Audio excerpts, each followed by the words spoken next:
Did you just marry your tenant? Look, move-in day is the wedding ceremony that's going to set the dynamic on how the rest of this landlord-tenant relationship is going to go, and it's very important. Look, you've screened the tenant. The courtship is over. You guys are married. You and your tenant are now in a long-term committed relationship until death do you part. Or they move out. Or eviction. That being said, my name is Chado, and I'm a landlord with over 25 years experience, and I want to share with you some of the tips and tricks that I've used on move-in day to make sure that the relationship goes well. That being said, let's chat with Chado. So I wanted to share a couple of tips on how to handle move-in day so that it is flawless. And there's 5 big things that I'm going to go over in this video to kind of support you. The first thing is, before you sign the lease and before you get the keys, before you give that tenant possession of your property, you need to get all of the funds, whether it's first and last month's rent and security deposit, whatever you're getting in your state that's allowed. You need to have all those funds before you sign the lease, before you give them possession of your property. Because once they're in, right? So you want to make sure that that's done. That's like the number one. Number 2, I strongly suggest that you walk the property with the tenant. And you need to document in that walkthrough the absence of any issues with the property. So you're going to have them sign something basically saying, hey, we've looked through the property and there are no issues. Obviously, if there are any issues, at that point, you're going to document that as well. Oh, this window is broken, this carpet has a stain, whatever the case may be. But you're going to walk through the property with them. Now, bonus, make sure you get pictures and or video. You want to definitely document the condition of the property and move-in so that there's no disputes on move-out as far as how they left the property. So you want to make sure you get video and pictures, and if they're in that video and pictures and the walkthrough when they move in, that's going to be even more evidence that that's the condition of the property when they moved in. That being said, you're there, you're walking through the property, you're checking all the condition of the property. While you're doing that, this is the opportunity to make sure that the tenant knows everything they need to know about all the systems in the property. Do they know how to turn on and turn off the HVAC unit? Do they know where the emergency switch is for the HVAC unit? Do they know how to change the filters for the HVAC unit? Just all that goes a long way for preventing issues when they call you later. Speaking of the thermostat, show them how to change the batteries. How many no heat calls are because the emergency switch got accidentally flipped into the off position? How many no heat calls are because the thermostat battery is dead? How many no heat calls are because the filter is completely jam-packed with soot and dirt and debris? So that's one thing. Obviously, you also want to make sure that they know where the fire extinguishers are. God forbid there's a fire in the property. You want to be able to equip them to know how to protect themselves in case of an emergency. Another potential emergency is if water starts going everywhere. So it's probably a good idea to show them where the main shutoff is for the water and where the shutoff is for all the different fixtures for the toilets, so that if there is a water leak that arises, until you're able to get a plumber out there, they can shut the shut off, and you're going to prevent a lot of damage to your property. So that's another big one. Another thing to think about is if you have a basement with sump pump. If you have a sump pump in your basement, to make sure it's a good idea that they understand what that is, how it works, and they know why it's plugged in. I've seen many instances where tenants unplug the sump pump not knowing what it is and plug in something else that they want to use in the basement, which is a no-no. So definitely make sure they understand the sump pump and how it works. And also thinking about the plumbing, if you have an outdoor spigot and it's cold in your area, you want to make sure they know how to shut off the water to the outside spigot so that that doesn't freeze and cause leaks and problems down the road. And obviously, I don't know your house. If there's any other unique items about your house that you need to show them, you're there with them. This is the opportunity to do so. Now, You showed them everything. You're getting ready to sign the lease. It's very important to go over the entire lease with the tenants. And sometimes leases can have a lot of stuff in them. So for me, what I've done is I've created a one-pager that goes along with the lease that mirrors some of the other things that are in the lease, but also that they sign, that has like the bullet points that I absolutely don't want them to miss. Leases are getting pretty long these days, and I'd hate to sit there and go over every single thing on a lease. They're going to get bored out of their mind, and they're not going to be paying attention. So I've created a little one-pager document that I use in order to make sure that the important points are hit. So that being said, I'm kind of just going to go off of the one that I use and give you some of those highlights that I go over. So the first one is trampolines and pools are not allowed. Trampolines and pools are not allowed. I just make that abundantly clear. Sometimes it is because of township regulations, and more importantly, it's a liability to the landlord, a pool and or a trampoline, and the insurance company may not be too happy with that. So that's a huge one.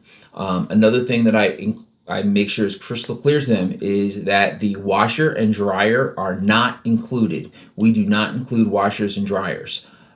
If the previous tenant leaves a washer and dryer and it works, you're free to use it. But it's not included with the property. If they break and they're no good, I have no problem removing them and getting them out of there, so you can put your own in, but they're not included. This can be a huge issue if they see, oh, there's a washer and dryer here, it's included. When we go through and we show the property initially, we let them know that that's not included. And the other piece of it is, while it is not included, obviously use your common sense. If there's an issue with the washer and dryer and you might be able to send the appliance guy out and get it handled, go ahead, get it handled. Because if you do that, you're going to have a happy tenant for a few bucks, and it's worth it. But also, if it's some kind of huge repair, you don't have to necessarily replace it. You just get it removed and you make that aware to them up front. Another lease fact / highlight that I like to put in there is renter's insurance. Renter's insurance is absolutely mandatory. And we have a clause in our lease that they have to sign that if they don't have their own renter's insurance, we will force place a policy. You can check with your local insurance agent and find out what wording they need in the lease so that you can force place a policy. So as soon as they move in to a property, as soon as they sign that lease and we put it into the system, they are force placed into an insurance policy.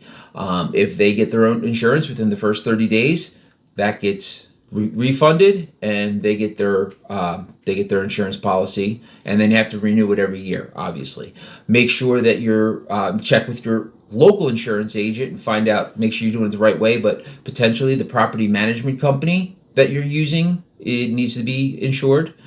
Potentially the owner needs to be insured. So who are the additional insured that need to be on that renter's policy? Make sure you're crystal clear and you have a talk with your insurance agent on that. Another thing is, if you don't take pets, make sure they know that we don't take pets.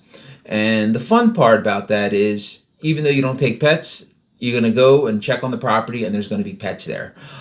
So at that point, we put in there directly into the lease that, hey, if we go to the property and there's a pet, this is what the fee is going to be. You're going to get charged for it. And that just kind of gives you a little bit of leverage in case somebody does move a pet in, that at least you're able to get a little bit extra of a monthly rent fee for the pet, if that is allowed in your area. So that's the other thing to be on top of. Another big thing that we want to make sure that we go over with the tenant is the drains are their responsibility, especially in a single family house. Not so much in a multifamily, but in a single family house, the drains are their responsibility. They need to we make it known to them. I make it known to them up front that the only things you're allowed to put down the drain are urine, feces, and toilet paper. That's it. And then I have a long list that's not inclusive, but a long list of things not to put down the drain. Flushable wipes are not flushable. Baby wipes are not flushable. Wet wipes are not flushable. Paper towels are not flushable. Tampons, feminine products, cooking oil, cooking grease, and anything else that is not listed as urine, feces, or toilet paper does not go down the drain. And we make sure this is crystal clear, because when the drain is clogged and we come and we send our guy and he runs this little machine through and he pulls it out and says, look at this. I found tampons. I found baby wipes. Hey, we told you. So now they're responsible for the drain clearing. They're responsible to pay that fee.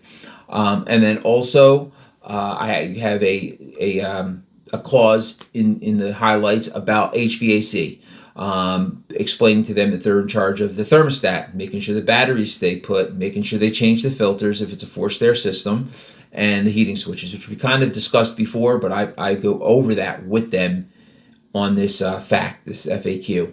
The other thing, again, especially for single-family residents, is that pest control is not included.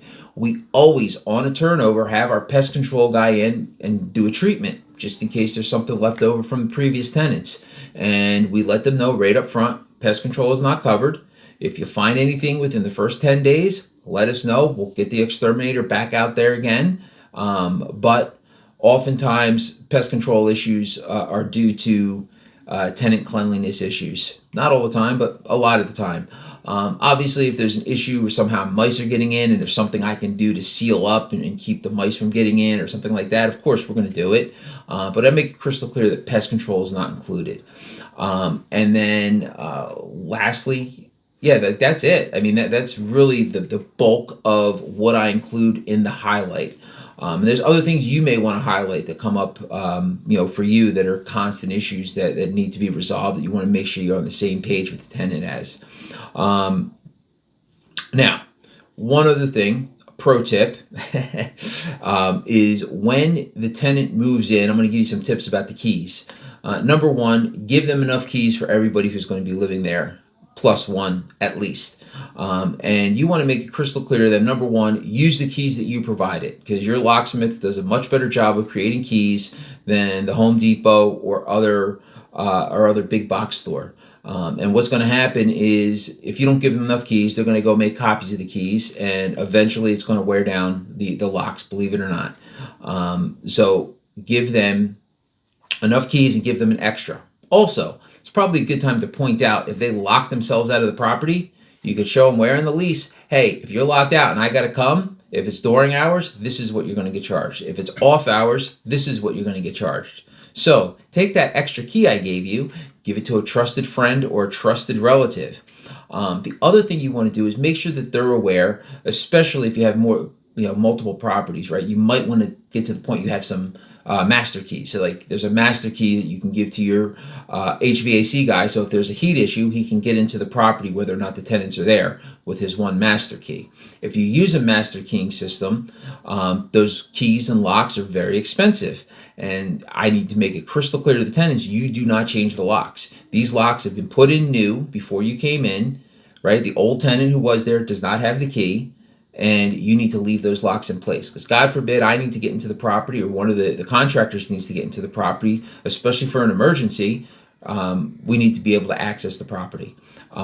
If obviously we're going to let you know. I mean, obviously, if there's some kind of major emergency where we need to get in, we're going to get in. But we're going to give you 24 hours notice in all regular cases, at least, or whatever the notice is you spell out for your area and for your lease.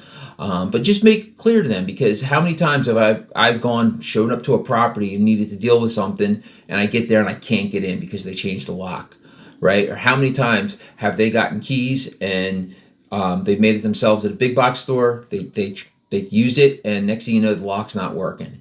So that's just huge. Anyway, so that's a little extra tip for you. And then the last tip, the number 5 here on the list of things to do when moving a tenant in, is actually after you're done. You've moved them in, you've left. It's probably a good idea to follow up with them in a couple days and see if they need anything and make sure everything is working well for them. But that being said, the other thing is, after they move out, after they move in, it's very important to do what you said you were going to do. If your lease says that rent is due on the 1st, after the 5th, it's you get a late fee. The 6th, you get the late fee. The 10th, you start eviction process. Whatever it is, whatever your rules are that you spelled out to them, make sure that you enforce them. If you start bending on what if you sit here, this marriage that's beginning right on move-in day, you're explaining, putting all these rules in place. You need to do what you said you were going to do. If you don't do what you say you're going to do, then everything else you said, it was worthless, because, oh well, he said this but did this, and he said that but did that. So it's very, very important to do what you say you're going to do and follow through on all these agreements that you made on move-in day. So that being said, hopefully that was help you. Hopefully that gets you through move-in day. And I really appreciate your listening to these videos, and hopefully they're of value to you. And hey, if you like them, apparently the algorithm says you're supposed to like and subscribe. So go ahead and do that. And look forward to talking to you soon. Have a great day.